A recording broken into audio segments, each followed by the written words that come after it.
ang aming buhay sa bundok. Nagre-ready na nga pala ako dyan para magbilad ng palay.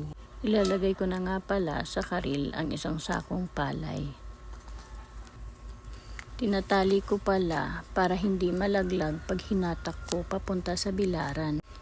Palabas na nga pala ako dyan at hatak-hatak ko na isang sakong palay. Dadalhin ko na ito papunta sa bilaran. Naghanda na nga pala ako dyan ng 2 bilaran o trapal. Kinuha ko na pala isang sakong palay at itinaktak sa trapal. Kukuha pa ulit ako ng panibago pang isang sako para sa isang trapal.